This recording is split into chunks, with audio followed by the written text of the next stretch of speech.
सी times के सी संवाद कार्यक्रम में दोस्तों आज हमारे बीच में है कांग्रेस पार्षद दल के सचेतक अयोध्या तिवारी और हम उनका स्वागत करते हैं। और मुद्दा वही है कि शहर का विकास, जबलपुर नगर निगम का बजट आ चुका है। 1800 करोड़ का बजट महापौर जगत बहादुर सिंह अन्नू ने अभी सदन में रखा और बहुत सारी विकास की बातें हुई। उसी पे बात करने के लिए हमने अयोध्या भाई को बुलाया है। अयोध्या जी, क्या लगता है कि जो बजट है इसकी जो स्थितियां सामने आ रही हैं, तो पिछले बजट जो थे उनके कार्य क्या पूरे हो चुके हैं? देखिए, महापौर जगत बहादुर सिंह अन्नू जी का ये तीसरा बजट है। पहला बजट इन्होंने 1400 करोड़ का था, दूसरा 1500 का, और अभी इन्होंने लगभग 1800 करोड़ का तीसरा बजट प्रस्तुत किया। मैं पूर्व के दो बजटों पे अगर बहुत बिंदुवार बात करूं, बहुत तथ्यात्मक बात करूं, धरातल पर जाकर बात करूं, तो महज कागजी खाना पूर्ति रही है। वो वादे जो पहले बजट में किए थे, दूसरे से उसमें से 30 से 35% नदारद कर दिए गए। दूसरे में जो वादे किए वो तीसरे में नदारद है। तो आप समझिए कि अगर एक लीपा पोती करना है, कागजी घोड़े दौड़ाना है, लोगों को भ्रम में रखना है कि हमारा इतना बड़ा लक्ष्य हमने निर्धारित किया है, और फिर अगला जो बजट आएगा उसमें वो मुद्दे गायब कर दिए जाएंगे, वो एजेंडे गायब कर दिए जाएंगे, शहर विकास में जो सौगात देनी है उसको सिरे से नदारद कर दिया जाएगा। तो ठीक है, आप अपने मंत्रमुग्ध रहिए, आत्ममुग्ध रहिए। आपको जबलपुर विकास से कोई लेना देना नहीं, शहर की खूबसूरती से कोई लेना देना नहीं है।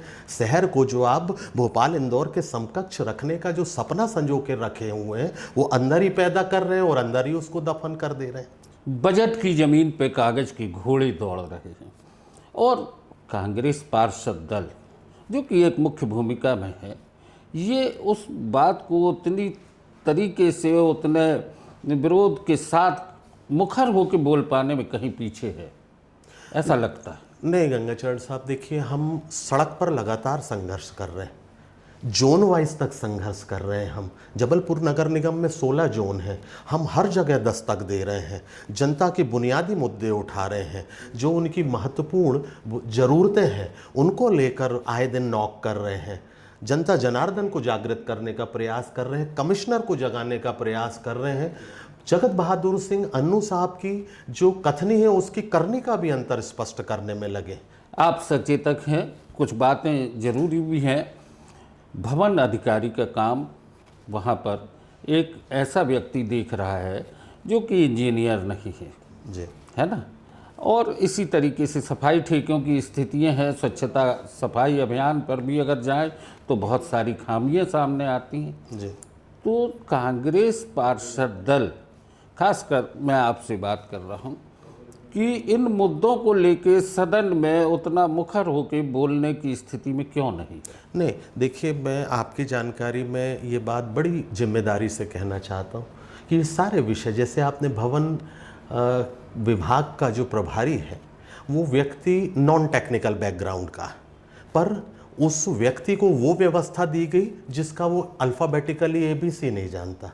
ये बात मैंने मेरे मिनट्स में, जो आप अगर रिकॉर्डिंग्स उठाएंगे उसके दस्तावेजी रिकॉर्डिंग, तो उसमें उल्लेखित है। मैंने सदन में ये कहा कि इनको आपने ये जिम्मेदारी क्यों दी जिसका ये अल्फ़ाबेटिकल भी नहीं जानते हैं। ये अकेला नहीं, इसके अलावा भी जैसे स्वास्थ्य विभाग है, स्वास्थ्य विभाग में इंजीनियरिंग बैकग्राउंड का व्यक्ति बैठा हुआ है, जबकि रिक्वायरमेंट वहाँ MBBS पास आउट डॉक्टर की जो डिग्री होल्डर रहते हैं उसकी आवश्यकता है। इसके साथ साथ यहाँ पर वित्त विभाग के दो व्यक्ति जिनकी आपने यहाँ नियुक्ति की हुई थी, स्पेसिफिकली उस अपर आयुक्त जो है वित्त के, जो बुलाए जाते हैं, उसकी रिक्वायरमेंट ऊपर भेजी जाती है। उसमें 2 व्यक्ति यहाँ आकर बैठे हुए, एक प्रशांत गोटिया, दूसरे BN वाजपेयी साहब। ये अकेला नहीं, इसके अलावा भी अतिक्रमण विभाग में स्वास्थ्य महकमे की व्यक्ति की सेवाएं ली जा रही हैं, स्वास्थ्य विभाग में आप उद्यान विभाग के व्यक्ति की सेवाएं ली जा रही हैं, भवन शाखा में जो उस व्यवस्था का व्यक्ति नहीं है उसकी सेवाएं ली जा रही हैं। इलेक्ट्रिकल डिपार्टमेंट में जो इलेक्ट्रिकल बैकग्राउंड से नहीं है, नॉन इलेक्ट्रिकल बैकग्राउंड से, उसकी सेवाएं ली जा रही। जब ये बात मैं सदन में प्रमुखता से उठाता हूं तो माननीय का कहना रहता है कि कमिश्नर को अधिकार है, विवेकाधिकार है कि वो सुविधा की दृष्टि से किसी भी व्यक्ति को इधर से उधर कर सकता है। तो आप सोचिए कि एक जिम्मेदार आदमी कितनी गैर जिम्मेदाराना बात कर रहे हैं। सुविधा किसके लिए सुविधा है? आम जनता के लिए या सत्ता में बैठे लोग या अधिकारियों की सुविधा के लिए? इनकी बातों को अगर ध्यान से सुना जाए और मद्देनजर रखा जाए तो सुविधाएं तो ये मुझे लगता है कि सिर्फ अपनी दृष्टि से देख रहे हैं। इनको जो सुविधाजनक लगता है वो सुविधा के रूप में ये तमाम जहाँ तहाँ जो समझ में आता है, नीला पीला काला सब करने के लिए इतने स्फूर्ति के साथ लग जाते हैं जिसको शब्दों में बयान नहीं किया जा सकता। अयोध्या भाई, बात अपन बजट पे कर रहे थे जी। बजट पेश हुआ है, कुछ उम्मीदें, कुछ संभावनाएं, कहीं तो कुछ होगा कि लगता हो कि इस बजट से कुछ आम जनता के लिए कुछ लाभ होंगे या कुछ विषय ऐसे हों जो कि लगे कि ये पूरे हो जाएंगे तो शहर की तस्वीर बदल जाएगी। देखिए, मैं आपको बताऊं, इन्होंने पिछले 2 बजटों में बड़ी जिम्मेदारी से बात की कि हम जबलपुर में रोपवे लेकर आ रहे हैं, कहीं कोई रता पता नहीं। इन्होंने कहा कि हम ग्रीन बॉन्ड लेकर आ रहे हैं, कहीं कोई रता पता नहीं। इन्होंने कहा कि हम राम मंदिर बना देंगे, भारत माता का मंदिर, माफ़ कीजिएगा, भारत माता का मंदिर सिविक सेंटर में बना देंगे। उस पर अभी सिर्फ कागजी प्रक्रिया के आज 3 साल होने को आ रहे हैं, 2-3 महीने बाद वो भी कंप्लीशन हो जाएंगे। वो भी इन्होंने अलग, वो भी नदारत है। चौथी बात, इन्होंने कहा कि हम सोलर प्लांट लेकर आएंगे, वो भी कहीं रता पता नहीं। इन्होंने कहा हम अंतर्राष्ट्रीय स्टेडियम लेकर आएंगे, उसका भी रता पता नहीं। उन्होंने कहा हम फिल्म सिटी लेकर आएंगे, उसका भी रता पता नहीं। आप सोचिए, मेरे पास ऐसे 1 से 1.5 दर्जन उदाहरण है जो सिर्फ कागजी तौर पे शोभायमान बने हुए हैं। जमीन नदारत है। आज चाहेंगे तो हम जब वो बोले, बड़ी जिम्मेदारी से आपके सी टाइम्स के इस चैनल पे कह रहा हूं कि वो मुझे समय बताएं, कांग्रेस पार्षद दल को समय बताएं, स्थान चिन्हित करें, मैं उनका स्थल निरीक्षण कराऊंगा कि चलिए देखिए कहां क्या आपने सपना जो संजोया था उसको फलीभूत होता दिखलाई पड़ रहा है। जब उनने शपथ ली थी महापौर पद की, जगत बहादुर सिंह अन्नू ने, जैसा कि वो हमेशा कहते हैं कि मैंने जो सबसे पहली फाइल पे दस्तखत किए थे वो नर्मदा सफाई का मुद्दा था, और नर्मदा में जो गंदे नाले मिल रहे हैं उनको दूर करके वहाँ पे ट्रीटमेंट प्लांट लगाकर उसको शुद्ध करने की बात थी। उसकी स्थिति क्या है वास्तविक? देखिए, एसटीपी का इन्होंने प्लान किया था, सीवरेज ट्रीटमेंट प्लान, 17.5 करोड़ का एनआईटी हुआ था उसमें। आप वो बड़े दावे के साथ कह रहे हैं कि जो सीवरेज वाटर है वो नर्मदा में मिलना बंद हो गया है। सिर्फ और सिर्फ नर्मदा के गौरीघाट तट पे लगभग 3 ऐसे नाले हैं जो आपको प्रत्यक्ष रूप से दिख जाएंगे, जो सीधे आकर नर्मदा जल में प्रवाहित हो रहे हैं। क्या वो नाले जो आंखों से दिखलाई पड़ रहे हैं, क्या वो इनके एजेंडे में नहीं थे? दूसरी बात, इस एसटीपी प्लांट की बात कर रहे हैं। एक सीवरेज ट्रीटमेंट प्लांट लगाने से क्या जो अन्य जगह 6 बड़े नाले हैं, क्या वो उनका मिलना बंद हो गया? ये क्यों नहीं है, एक कंप्लीशन रिपोर्ट क्यों नहीं दे रहे हैं? मैंने कहा इसमें सदन में कि आप किसी भी प्रोजेक्ट को जब आप करते हो तो उसको फिनिशिंग लाइन में जब आप ले जाते हो तो उसका एक कंप्लीशन रिपोर्ट लगता है। वो कंप्लीशन रिपोर्ट आप प्रस्तुत करिए सदन में, जिस एजेंसीज ने बनाए हैं। अगर ये प्रस्तुत करें, हम स्थल निरीक्षण कराएंगे, और अगर दूध और पानी का अंतर स्पष्ट हो गया, हम तो एनजीटी लेकर चले जाएंगे जगत बहादुर सिंह अन्नू साहब को कि आपने जो कहा है वो देख लीजिए, और जो मौके पे है वो देख लीजिए। फिर माननीय एनजीटी का न्यायालय जो निर्णय लेगा वो सबके समक्ष होगा। देखिए, ये कागजी घोड़े और कोरे छलावे से इनको बाज आना चाहिए। बहुत बड़ा पद होता है महापौर का। कितनी अपेक्षाएं जबलपुर शहर की जनता ने की हुई है। मेरा आप उनसे, मैं गंगाचरण साहब, आपके चैनल पे बड़ी जिम्मेदारी से मैंने लास्ट जो बैठक हुई थी सदन की, मैंने उसमें कहा था कि अन्नू भाई, ये 2 सवा 2 साल बाकी है, जनता बड़ी उम्मीद से देख रही है। हम उस उम्मीद पे बिल्कुल सफल नहीं हो पाए। हमें नहीं मालूम कि कल कौन कहाँ पे होगा, राजनीति में होगा भी कि नहीं होगा, निर्वाचित पद में होगा भी कि नहीं होगा, या राजनीति से पलायन कर चुका होगा। ये 2 साल में डिलीवरी देने का समय है। जनता याद तो रखे कि ये हमने सौगात दी थी जबलपुर को। आप बहुत गैर जिम्मेदाराना तरीके से काम कर रहे हैं। मेरी आपसे विनती है कि सपनों को जीना सीखिए, और जबलपुर की जनता ने जो आपसे अपेक्षाएं की हुई हैं उसको प्रतिपूर्ति में अपनी शिद्दत से लग जाइए। हम आपके साथ हैं। जबलपुर की जनता ने तो अपेक्षा की थी बतौर महापौर, वो एक कांग्रेस पार्टी से जीते थे जी फिर उन्होंने दल बदल दिया जी और उसके पीछे भी उनका तर्क था कि आर्थिक स्थितियां ऐसी थी कि नगर निगम के विकास कार्य रुक रहे थे अगर हम विपक्ष में होते। बहरहाल मुद्दे अलग हैं और वो उस तरीके से अगर उस पर बात करें तो वो विषय भी अलग है। मैं इस पे अगर आपकी आज्ञा हो तो एक लाइन जरूर दौड़ा देता हूँ। इनका हमेशा सार्वजनिक पटल पे कहना रहा है कि मैं राज्य शासन का सहयोग नहीं मिल रहा था, इसलिए मैं कांग्रेस से भाजपा में गया। मुख्यमंत्री अधोसंरचना का पैसा नहीं आ रहा है, राज्य शासन देता है। मुख्यमंत्री कायाकल्प का पैसा नहीं आ रहा है, राज्य शासन देता है। चुंगी क्षतिपूर्ति जो प्रवेश द्वार प्रवेश कर लगता था उसको लेकर चुंगी क्षतिपूर्ति दी जाती है, जो प्रति माह 18 करोड़ रुपए आती है, वो पेंशनर्स और जो वेतन भोगी हैं उनके लिए आती है। वो उसमें से 5-5, 7-7, 8-8 करोड़ रुपए काट लिया जा रहा है, उसका रता पता नहीं है। शहरी आवास एवं विकास मंत्रालय है केंद्र सरकार का, उसकी जो सौगात है जबलपुर के लिए वो देना बंद कर दी गई है। जहाँ तहाँ जो योजनाएं मध्य प्रदेश की हैं यहाँ पर पलीता लगाया जा रहा है। उज्जैन, भोपाल, इंदौर में क्यों सौगात पर सौगात दी जा रही है? क्योंकि आपके पास ख्वाब नहीं है, ख्वाब को ज़मीन पे उतारने का मादा नहीं है, आपकी पीपीटी पावर पॉइंट प्रेजेंटेशन नहीं है कि जबलपुर के लिए निहायत ज़रूरी चीज़ें क्या हैं। आप कुछ तो भी बात करते हैं, सपना देखते हैं, जबकि वो धरातल उसकी गोल है। तो ऐसे में शहर का उत्थान नहीं होने वाला। आप देखिए गंगाचरण साहब कि ये इन्होंने बजट प्रस्तुत किया, तीसरा बजट, ये बात मैं सदन में कहूँगा जिम्मेदारी से कि जिस जबलपुर की जनता के लिए है, जिस जबलपुर को बनाने के लिए, उस जबलपुर की जनता को इन्होंने इस बजट की तैयारी में शामिल नहीं किया। जबलपुर में चार्टर्ड अकाउंटेंट्स हैं, कंपनी सेक्रेटरी हैं, आर्किटेक्ट्स हैं, इंजीनियर्स हैं, बिजनेस डेवलपर्स हैं, रियल एस्टेट डेवलपर्स हैं, रिटायर्ड ब्यूरोक्रेट्स हैं, एग्जिस्टिंग ब्यूरोक्रेट्स हैं।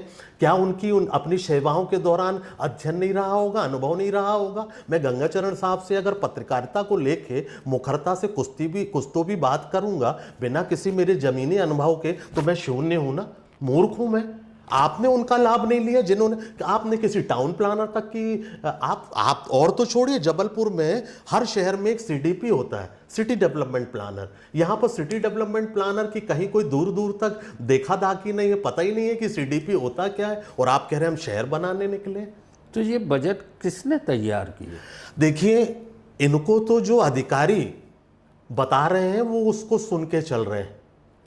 इनका ना कोई अध्ययन है, ना इनकी कोई जमीनी कोशिशें हैं, ना जमीन पर इन्होंने वास्तु स्थिति को जानने का कहीं कोई प्रयास किया हुआ। बजट अधिकारी बना रहे हैं, कुछ तो भी आंकड़े रख देते हैं, कुछ तो भी एक दिव्य स्वप्न दिखा देते हैं और ये बता देते हैं कि आप स्वर्ग में बैठे हो, सब कुछ बहुत सुहाना है। इनको लगता है कि हाँ, हम इंद्रलोक में बैठे हुए हैं। अभी एक नर्मदा प्रसादम की भी घोषणा की गई है। देखिए, उसमें भी बड़ी अच्छी चीज, नर्मदा प्रसादम में इन्होंने एक नाम दिया 25 भोग। आपने भी इतनी दुनिया देखी है, मैं तो बहुत आपके समक्ष अल्प ज्ञान रखता हूं, अनुज हूं आपका। आप देखिए, 25 भोग नाम की भी कोई व्यवस्था है? 56 भोग हमने सुना है, 25 भोग क्या होता है?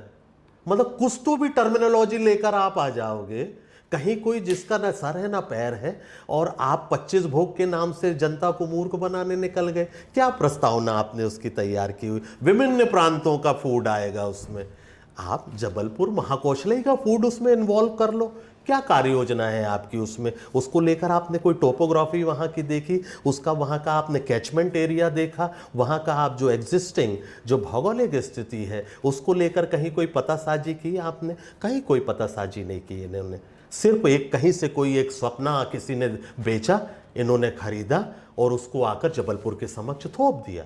ये जो इलिटरेसी लेवल का जो ये जबलपुर शहर के साथ एक बर्ताव किया जा रहा है, ये बहुत पेनफुल है, इतना कष्टप्रद है जिसको भाव और भाषा में व्यक्त नहीं किया जा सकता। मैंने तो ये तक कहा कि कुछ लोग तो होंगे विपक्ष में भी जिसमें राय बराबर, जिनको थोड़ी बहुत सूझबूझ होगी, उनके साथ बैठ जाओ। आप सोचिए, शहर का बजट बना रहे हैं ना, इन्होंने कांग्रेस पार्षद दल में जनप्रतिनिधि हैं नाम साहब, कांग्रेस पार्षद दल के साथ एक बैठक कर लेते, हो सकता है 29 पार्षदों में से 2 आपको एक कॉन्क्रीट प्लान मिल जाते।